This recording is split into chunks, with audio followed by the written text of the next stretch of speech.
49 சங்கீதம் 4ஆம் வசனம். என் செவியை ஓமை மழைக்கு சாய்த்து என் மறைப்பொருளை சுரமண்டலத்தின் மேல் வெளிப்படுத்துவேன்.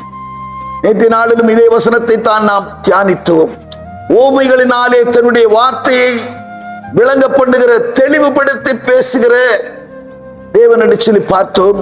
இன்றைக்கு அவருடைய வேதத்தின் மறைப்பொருட்களை வெளிப்படுத்துகிற, விளங்க பண்ணுகிற தேவன் என்று நாம் பார்க்கிறோம். அவருடைய தலைப்பு அதுதான், வேதத்தின் மறைப்பொருளை வெளிப்படுத்தும் தேவன். சங்கீதக்காரனாகிய தாவீது சொல்லுகிறான், உம்முடைய வேதத்தின் ரகசியங்களை, உம்முடைய வேதத்தின் அதிசயங்களை நான் பார்க்கும்படியாக என் கண்களை திறந்தள்ளும் ஆண்டவரே என்று சொல்லி வேண்டிக் கொள்ளுகிறான். அன்றைய கண்கள் இன்று அடைக்கப்பட்டிருக்கிறது. அறிந்தும் அறியாமலும் உணர்ந்தும் உணராமலும் இருக்கிறார். அறியக்கூடாதபடிக்கு அவருடைய கண்களும் உணரக்கூடாதபடிக்கு அவருடைய இருதயமும் அடைக்கப்பட்டிருக்கிறது.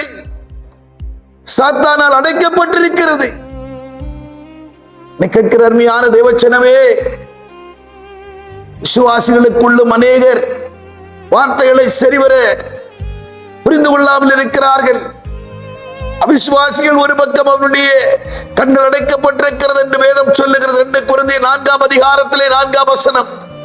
அவிசுவாசிகளாகி அவர்களுக்கு பிரகாசமாய் இராதபடிக்கு பிரபஞ்சத்தின் தேவனானவர் அவருடைய மனதை குருடாக்கி வைத்திருக்கிறார். இன்றைக்கு விசுவாசிகளில் மனிதருடைய கண்கள் தேவனுடைய மறைப்பொருட்களை, அவருடைய வேதத்தின் ரகசியங்களை அறிந்து கொள்ள முடியாதபடிக்கு நடைபெற்றிருக்கிறது. தாவீது ஜெபித்தது போல நாமும் ஜெபிக்க வேண்டும். ஜெபத்தோடு நாம் வேதத்தை வாசிக்கும் போது தாவீது சொல்லுகிறார், அதிகாலையில் எழுந்து சத்தமிட்டேன், அவருடைய வசனத்துக்கு நான் காத்திருந்தேன். அவருடைய வசனத்தை தியானிக்கும்படி, அவருடைய வார்த்தையின் வல்லமையை நான் அறிந்து கொள்ளும்படி குறித்த ஜாமங்களுக்கு முன்னே என் கண்கள் விழித்துக் கொண்டது என்று சொல்லுகிறார். 119ஆம் சங்கீதத்தில் 147, 148 போன்ற வார்த்தைகளை நீங்கள் வாசித்தால் நீங்கள் பார்ப்பீர்கள். என கேட்கிற அருமையான தேவச்சனமே, வேதத்திலே அநேக ரகசியங்கள் புதைந்திருக்கிறது. தோண்ட தோண்ட நீர் சுரக்கிறது போல வேத வார்த்தைகளை நீ ஆராய்ச்சி செய்ய தியானிக்க தியானிக்க அது ஊற்றாய் அடைத்திறந்த வெள்ளம் போல அது வெளிப்பட்டு கொண்டே இருக்கும். ஆம், என்னை கேட்கிற அருமையான தேவச்சனமே, ஒரே வசனத்தை மீண்டும் வாசிக்கும் போது அதிலிருந்து புதிய வெளிப்பாடு பிறக்கிறதை நாம் பார்க்க முடிகிறது. ஒரே வசனத்தை மறுபடியும் நாம் தியானிக்கும் போதும் நமக்கு வெவ்வேறு அர்த்தங்களிலே காரியத்தை விளங்க பண்ணுகிற தேவன் இன்றைக்கும் மறைப்பொருளை அவர் வெளிப்படுத்துகிறவராயிருக்கிறார். செபத்தோடு நீங்கள் அவருடைய பாதபடியிலே அமர்வீர்கள் என்று சொன்னால், தன்னுடைய எடுபடாத நல்ல பங்கு என்று பெயர் பெற்ற அந்த மரியாள் ஆண்டுடைய பாதத்திலே அமர்ந்திருந்தாள் அல்லவா? அதே போல ஆண்டுடைய பாதத்திலே நீங்கள் அமர்ந்து காத்திருங்கள்.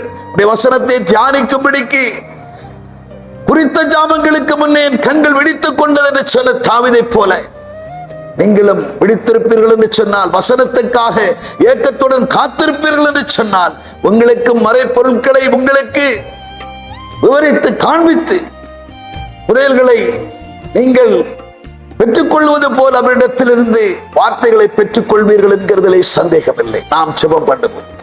பரலோக பிதாவே, நாங்கள் துதிக்கிறோம், ஸ்தோத்தரிக்கிறோம். ஆண்டவரே, இந்த நாளிலும் ஆண்டவரே வேதத்தின் ரகசியங்களை ஆண்டவருடைய பிள்ளைகள் யாவரும் அறிந்து கொள்ளத்தக்கவர்களாக ஒவ்வொருவருக்குள்ளும் ஆண்டவரே கண்களை திறந்தள்ள வேண்டும் என்று ஜெபிக்கிறேன்.